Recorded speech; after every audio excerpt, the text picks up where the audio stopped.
Bonjour à toutes et à tous, bienvenue dans votre bulletin d'information de la mi-journée en ce vendredi 21 juin. Le site de méthanisation agro-biométhane de Mortagne-sur-Sèvre a fêté ses 10 ans la semaine dernière. À l'occasion de cet anniversaire, opération porte ouverte pendant 2 jours. Cette centrale, lancée en 2014 par 4 agriculteurs, était à l'époque le premier site de méthanisation de l'ouest de la France. C'est d'ailleurs le seul site de Vendée à être géré par une petite union d'agriculteurs. La méthanisation permet, pour rappel, de transformer les biodéchets en gaz ou en carburant vert. Et au bout de 10 ans, le bilan est positif, le site va s'agrandir. Un reportage de Tim Bastard. Ils se sont réunis pour célébrer les 10 ans de leur méthanisateur. Vendredi 14 juin, les différents acteurs du site Agribiométhane invitaient les visiteurs à découvrir leur activité à l'occasion de leur anniversaire. Ici, les effluents d'élevage, les biodéchets, ainsi que les déchets d'industrie agroalimentaire sont transformés en gaz vert. Tout ça est mis dans des grandes cuves chauffées à 42 degrés et les bactéries méthanogènes qui sont présentes dans notre lisier fumier vont venir dégrader la matière, produire du biogaz et ce biogaz, après, il va être épuré pour ne garder que le méthane. Ce méthane va nous permettre de faire rouler des camions et des véhicules légers. Ce carburant a séduit Brigitte il y a plusieurs années. Désormais, elle n'achète que des véhicules roulant au gaz vert. On a acheté une première voiture, c'est une Fiat qui avait que 300 km d'autonomie en gaz. On a tout de suite vu qu'on voulait plus. Donc depuis 2 ans, on a une Caddy Volkswagen qui a 600 km d'autonomie. Et du coup, on peut partir plus sereinement sur des longues distances et c'est génial. C'est moins cher et c'est pas polluant, donc c'est ça l'intérêt. Il y a 10 ans, Agribiométhane était le premier site de méthanisation de l'ouest de la France. Aujourd'hui, les projets se multiplient, notamment en Vendée. Eh bien, en Vendée, c'est 14 unités de méthanisation aujourd'hui qui produisent cette énergie renouvelable, qui l'injectent dans les réseaux que nous sommes amenés à gérer. Et ça représente 12% des besoins en gaz du territoire. Et 12% en gaz, c'est 50 000 logements et c'est à peu près 1200 bus. Parce qu'en fait, aujourd'hui, on a des bus qui roulent au gaz naturel, notamment en Vendée. Chaque année, 26 000 tonnes de déchets sont valorisés par Agribiométhane.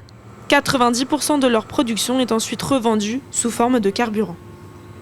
Les organisateurs du Vendée Globe veulent se mettre au vert. Ils visent une course à zéro énergie fossile d'ici 2028. Mais le skipper vendéen Arnaud Boissière, déjà sensible aux questions environnementales, ne veut pas attendre jusque-là.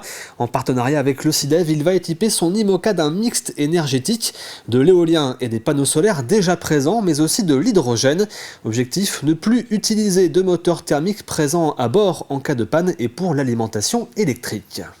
Quoi de plus passionnant d'embarquer sur un IMOCA qui va faire le tour du monde à travers cette course au large mythique qu'est le Vendée Globe, et surtout pour commencer à permettre à ces navigateurs de se projeter dans les recommandations de la SEM Vendée Globe à travers le président du département, Alain Leboeuf, qui a voulu dire comment devront fonctionner les bateaux demain dans ces nouvelles éditions. Profitons dès 2024 pour lancer ces expérimentations grandeur nature avec ce mix énergétique dont nous savons toutes les vertus à terre. Essayons de démontrer qu'en les embarquant en mer, on est capable de protéger nos océans et de protéger la biodiversité. On est tous concernés parce qu'on franchit les océans, on voit qu'il y a une pollution des cargos et tout ça. Donc on a un message fort à passer. Je trouve qu'on est ambassadeurs, nous, navigateurs du Vendée Globe, notamment envers les jeunes générations. Un objectif, c'est de démarrer moteur thermique, pas du tout, et de compenser avec les énergies renouvelables, et notamment avec l'hydrogène qu'on va embarquer à bord. Alors comme je disais tout à l'heure, c'est un petit point, c'est un tout petit pas, mais on a besoin aussi pour le côté innovant, pour le côté novateur et pour le côté horizon 2028 et pour les prochains Vendée Globe, c'est-à-dire qu'on embarquera du moteur thermique peut-être pas horizon 2028, et qu'en tout cas c'est l'ambition qu'on se donne, c'est de ne pas utiliser le moteur thermique pendant les 3 mois du Vendée Globe. À La Roche-sur-Yon, Proxinov va ouvrir dans quelques mois une usine pilote 4.0. Objectif, montrer aux entreprises du secteur qu'il est possible de robotiser le démantèlement des batteries, une opération qui se fait actuellement manuellement, à destination notamment des batteries que vous retrouvez sur vos vélos, vos appareils électroménagers ou encore les trottinettes. Une batterie est composée de différentes cellules et en fait à l'intérieur les cellules peuvent être défectueuses ou d'autres cellules qui peuvent être encore bonnes.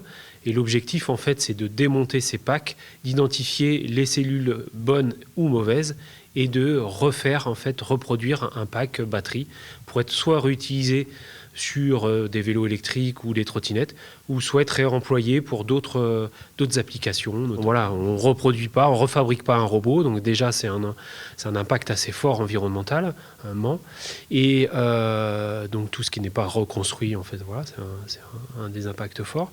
Et puis aussi, c'est un des enjeux des entreprises de réutiliser des moyens déjà existants. Et comme vous le savez très certainement, l'Euro de football a débuté depuis le week-end dernier et ce soir la France affronte les Pays-Bas, un match à enjeu après la courte victoire des Bleus 1-0 face à l'Autriche.